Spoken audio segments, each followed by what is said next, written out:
एक समय की बात है। गुजरात के एक छोटे से गांव की एक निर्धन लड़का रहता था। उसके माता पिता नहीं थे। गांव में उसके पास आजीविका का कोई साधन नहीं था, परंतु वह बहुत बुद्धिमान था। अपने पिता से अपने काम की कई बातें सीखी थी। एक दिन उसके दिमाग में एक अद्भुत विचार आया। उसने शहर जाने की ठान ली। शहर जाते उसके एक सस्ती सी दुकान किराए पर ले ली और दुकान के बाहर एक बोर्ड लगा दिया, जिस पर लिखा था, बुद्धि का सौदागर, यहाँ बुद्धि बिकती है। लड़के की दुकान के आसपास फल, सब्जियाँ, कपड़े, जेवर, मेवे और रोज़मर्रा की चीज़ों की कई दुकानें भी थीं। सारे दुकानदार उस लड़के की खिल्ली उड़ाते, और भाई, यह दुकान तो बड़े गजब की है। अब तो अकल भी बिकाऊ हो गई है। लड़का उनकी बातों की कोई परवाह नहीं करता था। वह दिन भर आते जाते ग्राहकों को आवाज़ लगाता रहता, आओ आओ आओ, बुद्धि ले जाओ, बुद्धि ले जाओ, एकदम खरी, सस्ती और उपयोगी, एकदम खरी और सही, एक दाम, आओ साहब ले जाओ, आओ साहब ले जाओ। लेकिन बहुत दिनों तक बुद्धि सौदागर की दुकान पर कोई भी ग्राहक नहीं आया। वह समझ ही नहीं पाया। एक दिन उसने दुकान बंद करने का निश्चय किया। तभी एक धनी सेठ का मूर्ख लड़का उसी दुकान की ओर से गुजरा। उसे समझ नहीं आया कि यह कैसी दुकान है। कोई फल या सब्जी होगी।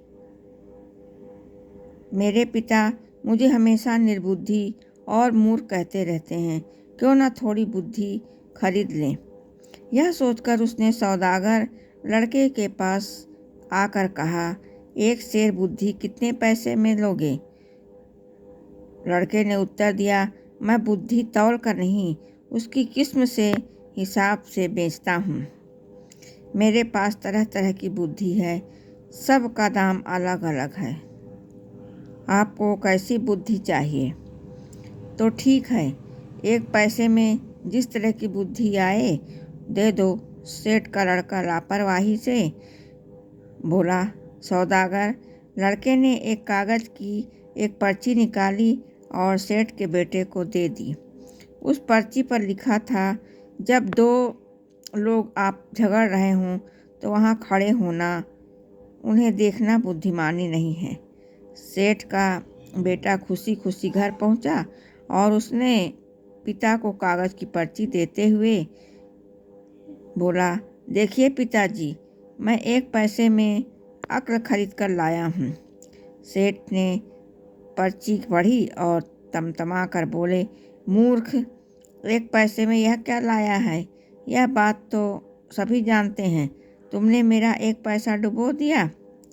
सेठ तुरंत सौदागर की दुकान पर पहुंचा और उस लड़के को बुरा भला कहने लग गया और बोला, लोगों को ठगने के लिए तुम्हें शर्म नहीं आती? मेरा एक पैसा वापस करो।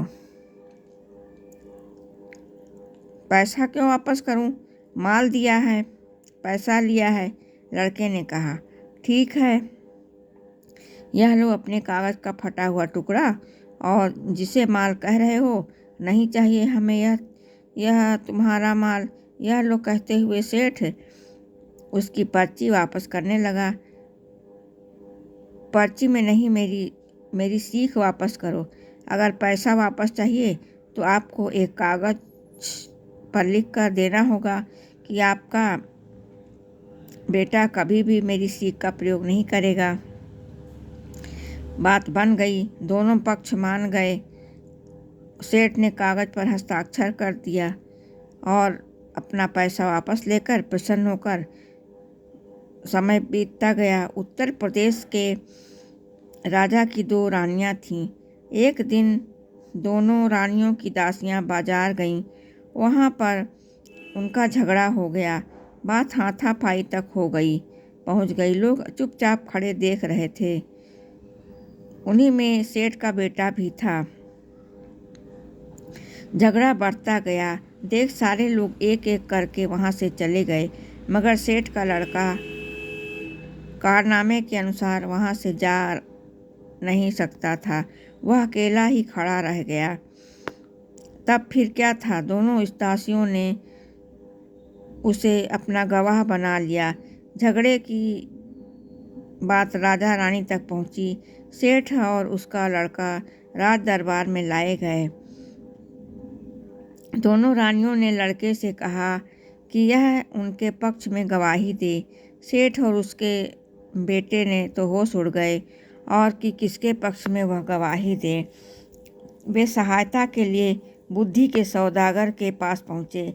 बोले, हमें किसी तरह का बचा लीजिए, मैं 5 रुपये दूंगा। लड़के ने कहा, ठीक है, यह लो 5 रुपये, 500 रुपये। सेठ ने तुरंत चौंक कर 500 रुपये निकाल कर सौदागर को दे दिए।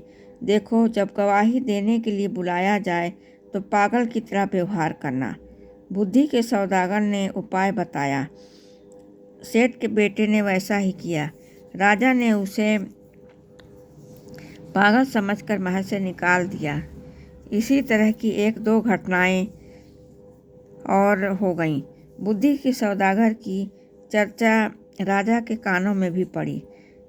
राजा ने उसे बुलवाया और पूछा, सुना है तुम बुद्धि बेचते हो, क्या तुम्हारे पास बेचने के लिए और बुद्धि है? जी हुजूर, आपके काम की तो बहुत है, लेकिन 1 लाख रुपए।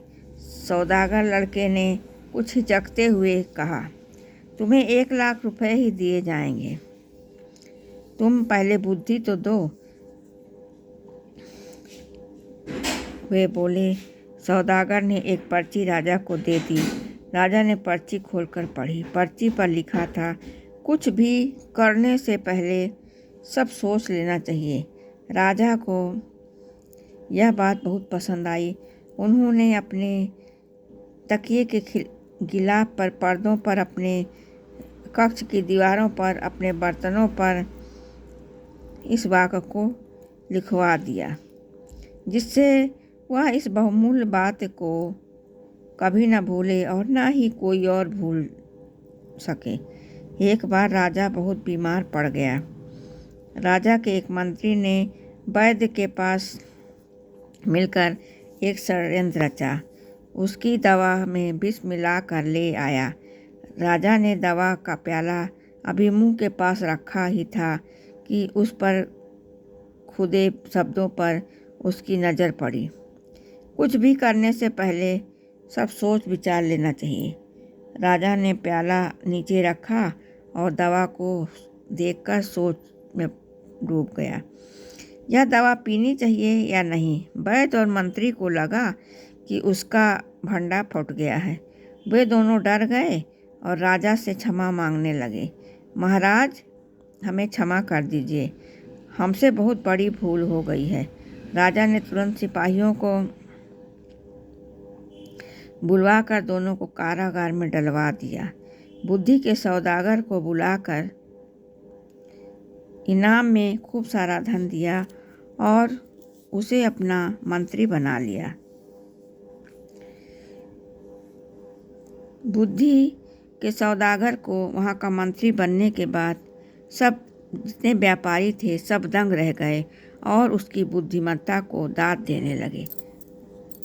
सब्र और इंतजार से उसकी बुद्धि की परख हुई और उसकी दुकान चल बसी। आज वो राजा का मंत्री बन गया। जय बुद्धिमान।